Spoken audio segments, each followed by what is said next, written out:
Assalamualaikum warahmatullahi wabarakatuh. Perkenalkan, saya Azizah Siti Latifah dengan NIM K8523014 bersama rekan saya. Saya Diah Yuliana Putri dengan NIM K8523022.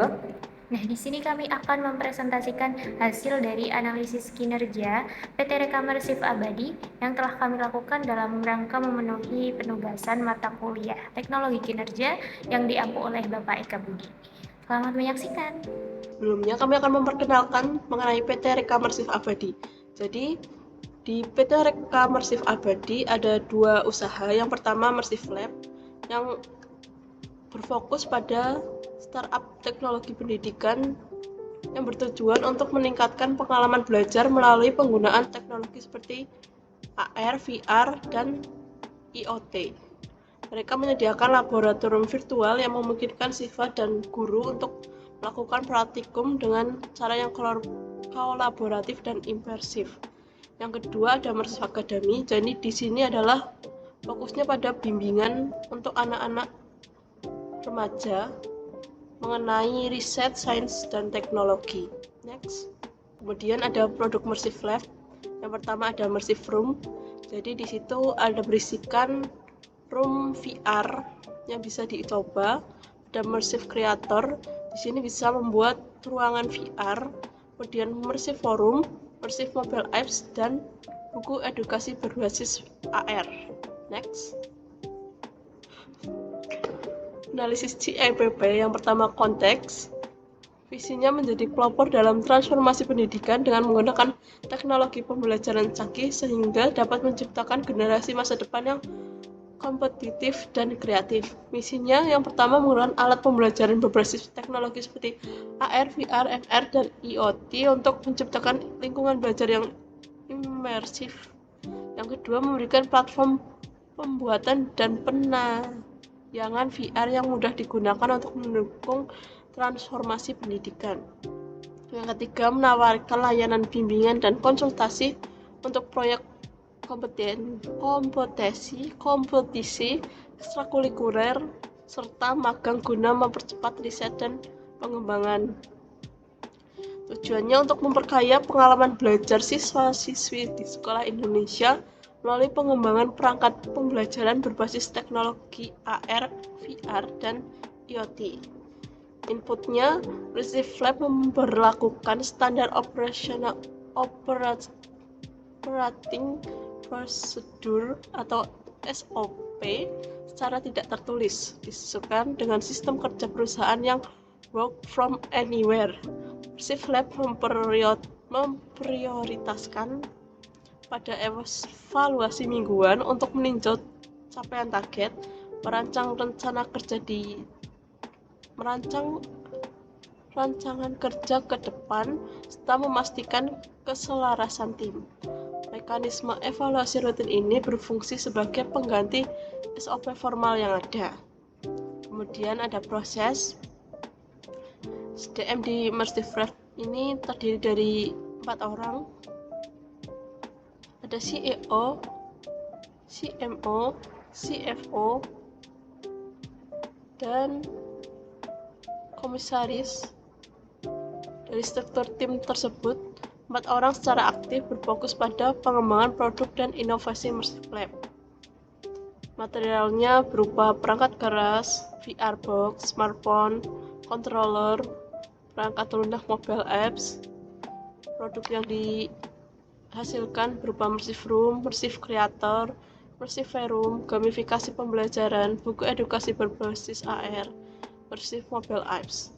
Kekuatan target pasar jelas, siswa, guru, dan institusi pendidikan, terutama di daerah minim fasilitas lab fisik. Potensi besar tanpa kompetitor spesifik di virtual praktikum. Presentasi kompetitif final ajang AI Innovation Challenge and LPDP Business Competition.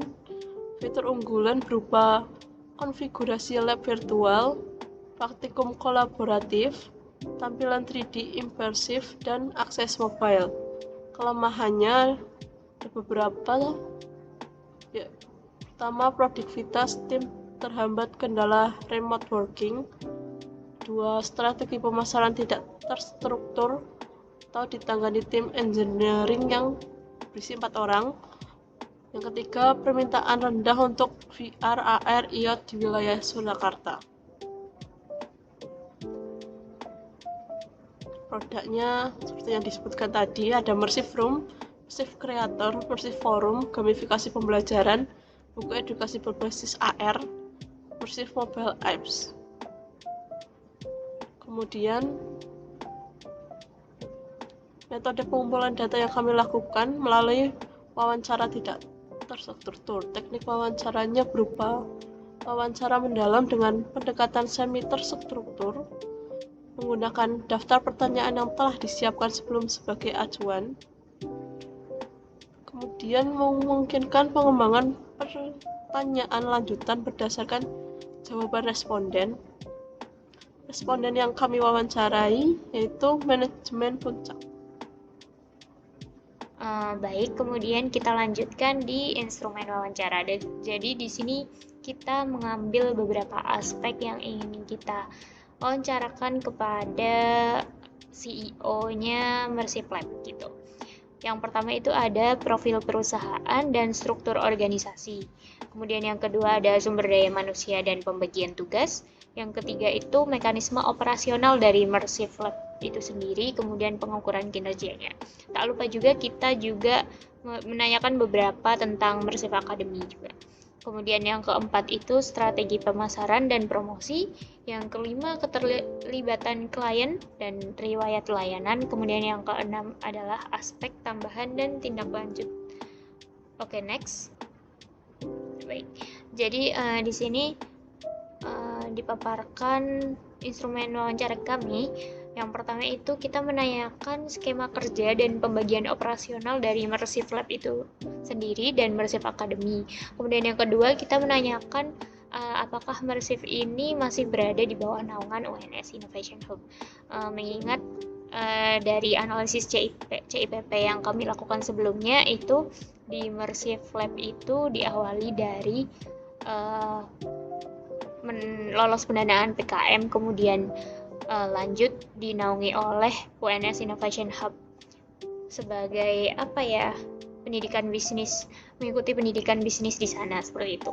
Kemudian yang kedua ada apakah 4 karyawan di Mersive Lab ini juga bertanggung jawab menangani operasional di Mersive Academy, karena kemarin itu kita sempat menanyakan secara online melalui WhatsApp. Di Mersive Lab itu ada 4 orang yang bertanggung jawab. Kemudian saya juga ingin menanyakan apakah memang 4 karyawan ini juga berada di memiliki tanggung jawab di Mersive Academy seperti itu. Kemudian yang kedua adalah tim engineer yang 4 orang ini apakah masih akurat atau ada penambahan atau ada pengurangan. Kemudian yang ketiga kami menanyakan peran khusus yang bertugas untuk memantau kinerja harian atau mingguan tim, karena mengingat sistem kerja dari Mersive Lab ini adalah WFA, work from anywhere. Jadi kami ingin memastikan apakah ada orang yang berperan khusus untuk memantau kinerja harian atau mingguan tim ini. Kemudian yang ketiga mekanisme evaluasi mingguan yang diterapkan. Kemudian yang kedua key performance indicator ini apakah Mersive Lab punya untuk nantinya gimana mengukur keberhasilan produk atau layanan yang diberikan seperti itu. Kemudian yang keempat adalah poin strategi pemasaran dan promosi. Di sini kami menanyakan bagaimana strategi pemasaran yang digunakan Mersive Lab, kemudian apakah Mersive Lab ini memiliki kegiatan promosi secara rutin seperti itu. Kemudian yang kelima aspek keterlibatan klien dan riwayat layanan. Frekuensi pemesanan Mersive Lab itu ada berapa, misal dalam hitungan per bulan atau per minggu seperti itu. Kemudian yang keenam kita menanyakan aspek tambahan dan tindak lanjut, apakah kami bisa menghubungi pihak Mersive Lab kembali untuk menanyakan hal-hal yang kiranya kurang jelas seperti itu. Oke, next. Baik, setelah kami melakukan wawancara dengan CEO dari Mersive Lab itu sendiri, Mas Rozin. Di hari Rabu kemarin kami menganalisisnya menggunakan analisis Fishbone. Nah, masalah yang kami ketemukan di sini adalah di marketingnya Mersive Lab. Jadi di pemasarannya Mersive Lab itu mengingat pasar di Surakarta itu tidak terlalu mengenal laboratorium virtual, jadi mungkin masyarakat tidak memiliki ketertarikan gitu terhadap Mersive Lab ini. Nah, di sini kami dari tulang-tulang ikan itu adalah aspek-aspek penyebab yang menyebabkan kenapa pemasaran dari Mersive Lab ini tidak bagus gitu. Yang pertama itu ada aspek teknologi, user experience rumit bagi pengguna non-teknis. Nah, ini merupakan penyebab eksternal yang menurut kami penting karena beberapa guru mungkin penggunaan dari laboratorium virtual ini tidak mudah dipahami oleh orang-orang yang awam dan orang-orang yang mungkin tidak terbiasa menggunakan teknologi seperti itu. Kemudian aspek yang kedua adalah materials. Jadi kemarin ketika kami wawancara itu tuh Mas Rozin berkata kalau guru itu tidak ingin menggunakan layanan Mersive Lab karena tidak ada panduan atau LKPD-nya gitu. Jadi akan susah digunakan sehingga tidak berhasil untuk melakukan pemasaran di sekolah tersebut seperti itu. Kemudian aspek yang ketiga adalah people atau sumber daya itu sendiri. Kalau dari internal kami lihat di Mersive Lab ini tim pemasarannya kurang aktif dan tim pemasarannya juga kurang sumber daya.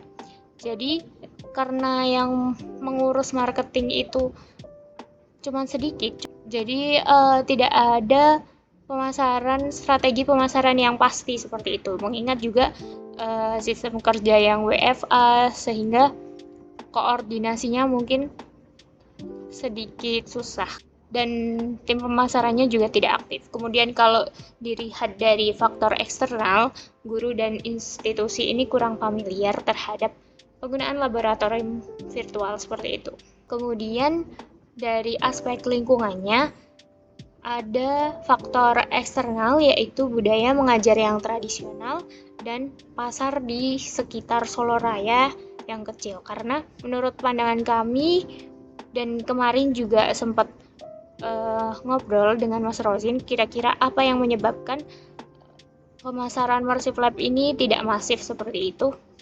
Karena pasar di Surakarta itu kecil, di mana penggunaan laboratorium virtual ini tuh tidak terlalu menarik bagi masyarakat setempat seperti itu. Kemudian budaya mengajar dari guru yang mungkin sudah sepuh, jadi budaya mengajarnya itu tradisional sehingga untuk penggunaan laboratorium virtual itu tidak terlalu tahu seperti itu guru di sana.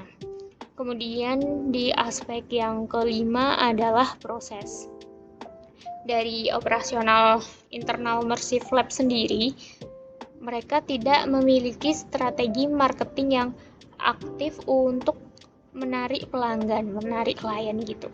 Karena kemarin ketika wawancara, Mas Rozin berkata kalau misal pemasaran itu dilakukan dari mulut ke mulut, sehingga mereka hanya bertemu kemudian dari mulut ke mulut melakukan pemasaran, mengajukan proposal seperti itu. Padahal kan kalau kami lihat perlu mengingat sekarang era digital sudah sangat masif seperti itu. Kemudian dari measurement atau pengukuran kinerja, yaitu penyebab yang kami lihat di sini adalah operasionalnya yang WFA. Jadi di sini kenapa operasional WFA itu menyebabkan marketingnya sedikit terhambat? Karena di sini sistemnya WFA di mana analisis hanya ada evaluasi mingguan seperti itu. Jadi susah untuk koordinasi tentang pemasaran dan tidak ada strategi khusus untuk pemasaran. Kemudian karena Mersive Lab ini merupakan pekerjaan sampingan bagi karyawan-karyawan di situ, jadi mungkin sedikit dikesampingkan seperti itu. Oke, next. Kemudian dari analisis dashboard yang telah kami buat tadi, kami menyimpulkan kalau Mersive Lab ini perlu mengoptimalkan pemasaran agar nantinya banyak orang yang mengenal Mersive Lab dan juga menggunakan layanan Mersive Lab seperti itu. Karena di sini pasar di Surakarta kan kecil, nah niatnya kami ingin go global. Jadi kami ingin memperluas pasar, kemudian melalui platform media sosial, jadi secara digital seperti itu. Untuk strategi yang lebih bagus itu mengikuti konten-konten FYP biar viral atau segala macam seperti itu. Kemudian kami juga merekomendasikan diklat digital marketing, di mana nantinya karyawan marketing dari Mersive Lab ini dapat membuat konten-konten yang kiranya bisa FYP ke kalangan pasar di Solo Raya atau bahkan di luar Solo Raya seperti itu. Mengingat Mersive Lab ini hanya memiliki beberapa engineers di dalamnya, jadi tuh tidak ada spesialis marketing di situ sebenarnya. Sehingga kami ingin mengadakan diklat digital marketing ini kepada Mersive Lab tersebut. Jadi kami merumuskan bahwa solusi yang tepat dari masalah ini adalah program diklat pemasaran secara terstruktur. Oke, next. Demikian analisis kinerja dari kelompok kami. Kurang lebihnya mohon maaf. Wassalamualaikum warahmatullahi wabarakatuh.